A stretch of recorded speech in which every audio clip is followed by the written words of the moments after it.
Breaking news అమెరికాలో హైదరాబాద్ యువకుడు మృతి చెందాడు. అక్కడ దుండగులు జరిపిన కాల్పుల్లో రవితేజ అనే యువకుడు స్పాట్లోనే చనిపోయాడు. చైతన్యపురి పరిధిలోని ఆర్కేపురం గ్రీన్ హిల్స్ కాలనీకి చెందిన కొయ్యాడ చంద్రమౌళి కుమారుడు రవితేజ మృతి చెందాడు. అతడి మరణ వార్త విని కుటుంబ సభ్యులు కన్నీరు మున్నీరుగా విలపిస్తున్నారు.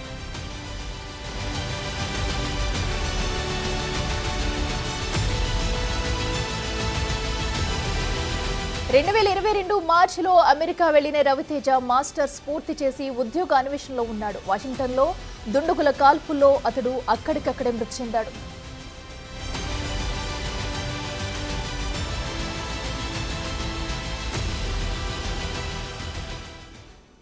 ఇదే అంశానికి సంబంధించి మరింత సమాచారం మా ప్రతినిధి సుజాత లైవ్లో అందిస్తారు. సుజాత, చెప్పండి, మరి హైదరాబాద్ యువకుడు అమెరికా కాల్పుల్లో మృతి చెందిన విషాద ఘటనను చూస్తున్నాం. అసలు ఏం జరిగింది? అప్డేట్స్ ఏంటి?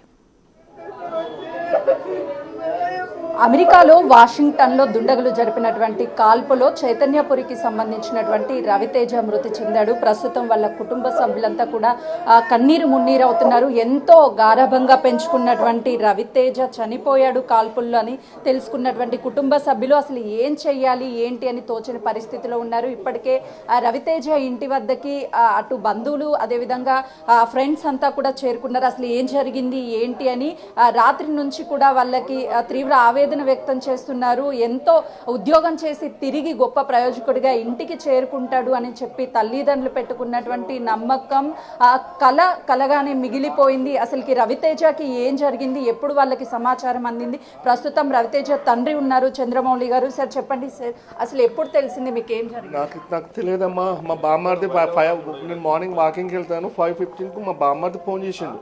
బావ ఏడున్న వంట ఇంట్లోనే ఉన్నారా అన్న, వస్తున్నా ఇంటికాడిన వాకింగ్ పో బాగా పైకి వస్తున్నాం. మా చెల్లె మా బామ్మడి ఇద్దరు వచ్చారు. గీడికి వచ్చిన తేజని ఎవరో ఇట్లా కాల్చేదట, చేయికి దెబ్బ తాకింది బావా అని చెప్పిండమ్మా. నాకు అర్థమైపోయింది. మా ఊడికి ఏ చిన్న ఇన్సిడెంట్ 2 times టైర్ పంచర్ అయినా నాకు కాల్ చేసి చెప్తాడు.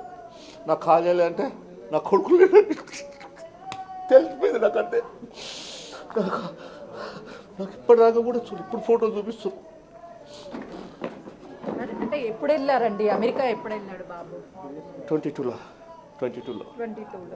అంటే చివరిగా ఎప్పుడు మాట్లాడాడు? ఎందుకు వెళ్ళాడు అసలు అమెరికా? అంటే స్టడీ ఎంఎస్ కంప్లీట్ చేసిండు. ఎంఎస్ కంప్లీట్ చేసిండు. జాబులు కూడా లేకుంటే టెంపరరీ చేసుకుంటున్నాడు. మార్చిలో వస్తే డాడీ, మార్చిలో ఖచ్చితంగా సార్ 4 days వర్క్ చేస్తాడు, 3 days ఇంట్లో ఉండి జాబ్స్ గురించి సెర్చ్ చేసుకుంటున్నాడు.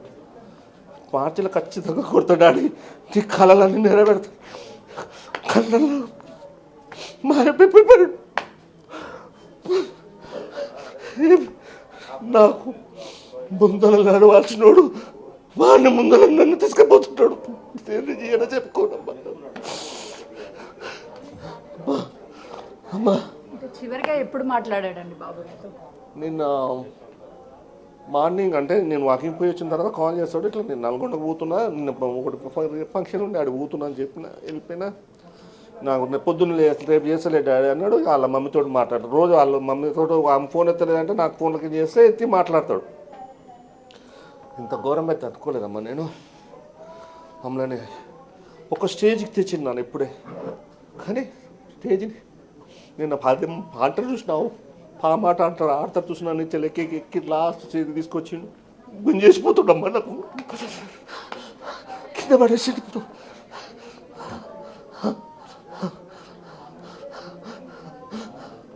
ఎక్కడ కాల్పులు జరిగాయి, ఎక్కడికి బయటికి వెళ్ళాడా, డీటెయిల్స్ ఏమన్నా తెలియదు? అది హోటల్ స్విగ్గీ టైప్లా డోర్ డెలివరీ చేశాను నాన్న. అంతవరకు కానీ రోజు రెగ్యులర్గా కాల్ వర్క్ అయిపోగానే ఇంటికి పోయేటప్పుడు కాల్ చేసుకుంటే ఇంటికి వెళ్తున్నా తిన్నదాకా మాట్లాడతాడు. పెట్రోల్ కొట్టించుకుని ఇంటికి ప్రతి ఒక్కటి ఈవెన్ డ్యూటీ దిగగానే ఫోన్ చేసుకుంటే వస్తాడు, ఇంటికి వస్తాడు. నేను అసలు నాకు ఇన్సిడెంట్ తెలియకపోతే నాకు మళ్ళీ కొద్దిగా 8:30కి మాట్లాడతాడు. 8 to 8:30కి మాట్లాడతాడు రోజు. ఏం చెప్తూ ఉంటాడు అంటే జాబ్ ఖచ్చితంగా కూడా కొడతా, మార్చి వరకల్లా నేను కొడతా డాడీ, నాకు మీరు మళ్ళీ మమ్మీ ఊకే సతాయిస్తుంది. వాడికి ఏమైందిరా, ఈయన ఫోన్ చేసినవా నేనంటే, నువ్వు ఆ వాడు కొట్టుకుంటాడు, నీకు ఆ సమస్య ఏం లేదు, నువ్వు తను టెన్షన్ పెట్టకుండా నన్ను టెన్షన్ పెట్టకని చెప్తాను నేను. కానీ టెన్షన్ పెట్టిపోయాడా, టెన్షన్ పెట్టిపోయాడు. మార్చిలో బాబు తిరిగి ఇంటికి వస్తాడు, జాబ్ ఖచ్చితంగా కొడతాను నాన్న అని చెప్పేసి చెప్పినటువంటి రవితేజ ఇక లేడు అని చెప్పేసిన వార్త వినడంతో ఒక్కసారిగా తల్లిదండ్రులు కుప్పకూలిపోయారు. వాళ్ళ తాతయ్య ఉన్నాడు. ఆ ఆవేదన అంటే చిన్నప్పటి నుంచి పెంచుకున్నటువంటి ఆ బాండింగ్ అనేది వర్ణాతీతం అని చెప్పాలి. కళ్ళ ముందు పెరిగినటువంటి మనవడు ఒకసారిగా కనీసం చూసుకోవడానికి కూడా దగ్గరగా లేనటువంటి పరిస్థితి ఉంది. ఒకవైపు తన ఆవేదన చెప్పండి, అంటే ఎప్పుడు మాట్లాడాడు మీతో మీ మనవడు? మూడు రోజుల కింద మాట్లాడిండు అమ్మ. 3 రోజుల కింద మాట్లాడితే నాకు ఆపరేషన్ అయింది. ఆపరేషన్ అయితే తాత ఎట్టున్నది అని అంటే మంచిగానే ఉన్నాయా నేను అంటే కుట్లు గిట్ట మాన్యా అన్నాడు. అంటే మాన్య మంచిగానే ఉన్నా నేను, మరి నువ్వెట్టున్నావు అయ్యా అంటే నేను మంచిగానే ఉన్నా అన్నాడు. అంటే ఇంత గడ్డం అంతా పెరిగింది. పెరిగితే నేను అన్న గడ్డం కొరిగించుకోకపోయినావు నాయన అంటే ఇవాళ నైట్ కొరిగించుకుంటా తాత అని అన్నాడు. అయితే మా ఆయన భద్రంగుండు బిడ్డ, నీకు జాబ్ వస్తుంది లేకుంటే రాదు మరి అని నేను అన్నా. ఎందుకు తాత మార్చిలో వస్తుంది నాకు జాబు, నేను వస్తా, జాబ్ వచ్చినాక వస్తాను అంటే జాబ్ వచ్చినాక దాకా రానియరట కదా అని నేను అన్నా. అంటే ఎందుకు తాత నేను వస్తా అని అన్నాడు. అదే చెప్పింది నా కొడుకు, నా మనవాడు అదే మాట్లాడిండు. అంటే ఎంతో ఇష్టంగా మీరు రవితేజ అనే పేరు కూడా పెట్టుకున్నారు అన్నారు. నేను తేజ అని పెట్టుకుంటే వాళ్ళ నా తాత పేరు రవితేజ. అయితే రాములు అని ఉంటే రవితేజ అని వాళ్ళ నాయన పెట్టి నేను తేజ అనే పిలిచేది నా అయ్యని. ఎప్పుడైనా రవితేజ అని పెట్టాం. అదేనమ్మా నా కొడుకు, నా మనవాడు ఎంతమంది ఈ కోటు కూడా ఆయనే పంపిండు. తాత అంటే ఎందుకయ్యా గంత రేటు పెట్టి కోటు పంపినావు ఎందుకయ్యా అంటే ఎందుకు తాత తొడుకోరాదు నువ్వు అని అన్నాడు. అదే చెప్పిండు నా కొడుకు.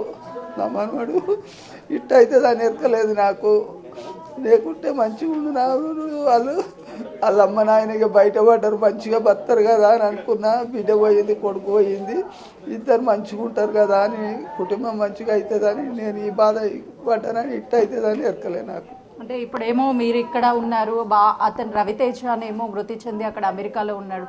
బాబుని ఎప్పుడు తీసుకొస్తారు ఏంటేమన్నా చెప్పారు ఎవరైనా? ఎవ్వరు చెప్పలేదమ్మ. ఇంకా ఇప్పుడు మా వాళ్ళు ఉండరు ఆడ, వాళ్ళు ఇప్పుడు ఇది చేరుకుంటుర్రట ఆడికి. ఇంకా ఆడికి అంత మా కొడుకు చేరుకుండు. మళ్ళీ ఇప్పుడు రవితేజలో చెల్లెలు కూడా అన్నీ ఉంది, ఆమె కూడా పోతుందట విమానాల ఉందన్నది. అదే తెలిసింది, ఇంకా ఏం తెలియలే మాకు.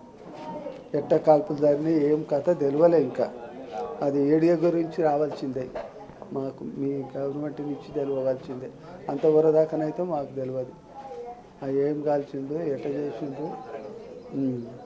అంటే ప్రస్తుతం అయితే రవితేజ మృతి చెందిన తర్వాత కుటుంబ సభ్యులకి ఇన్ఫర్మేషన్ అక్కడ రవితేజకి సంబంధించినటువంటి సొంత చెల్లి ఉండడము, దాంతోపాటు వాళ్ళ కుటుంబానికి సంబంధించినటువంటి వాళ్ళు కూడా కొంతమంది అక్కడ ఉన్నారు అని చెప్తున్నారు. అయితే అసలు డెడ్ బాడీ ఎప్పుడు తీసుకువస్తారు ఏంటి అని చెప్పేసి పోలీసులు ఎలాంటి సమాచారం ఇచ్చారు ఏంటి అని అడుగుదాం. సార్ చెప్పారా అసలుకి రవితేజకి సంబంధించినటువంటి డెడ్ బాడీ ఎప్పుడు వస్తుంది ఏంటి అని?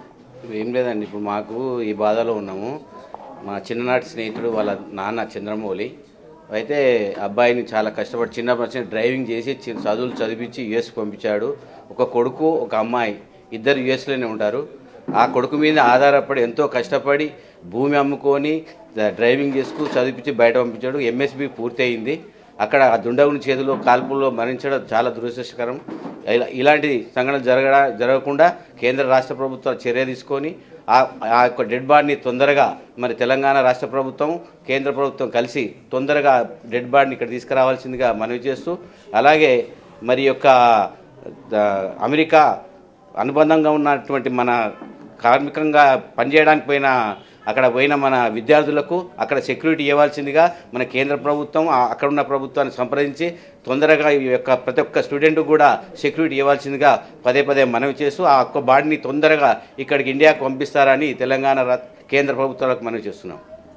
అయితే చూస్తున్నాం కదా, అమెరికాలో తెలుగు విద్యార్థులు చాలాసార్లు కూడా కాల్పుల్లో ఇలా ఘటనలో దాడికి పాల్పడినటువంటి దుండగుల చేతుల్లో ఎంతోమంది మృతి చెందినటువంటి సిచ్యువేషన్ ఉంది. అయితే ప్రస్తుతము రవితేజ డెడ్ బాడీ ఎప్పుడు వస్తుంది ఏంటి అని చెప్పేసి కూడా ఇంకా అక్కడ ఉన్నటువంటి వాళ్ళకి అప్రోచ్ అవుతున్నామని చెప్తున్నారు. ప్రస్తుతం వాళ్ళ ఇంటి వద్ద బంధువులు కావచ్చు, అదేవిధంగా రవితేజకి సంబంధించినటువంటి ఫ్రెండ్స్ వీళ్ళంతా ఒక్కొక్కరిగా ఇక్కడికి వస్తున్నటువంటి సిచ్యువేషన్ ఉంది. మొత్తానికైతే మాత్రము అమెరికాలో జరిగినటువంటి దాడిలో రవితేజ అన్నటువంటి ఒక వ్యక్తి మృతి చెందడం వాళ్ళ కుటుంబ సభ్యుల్లో విషాద ఛాయలు నింపిందనే చెప్పుకోవచ్చు.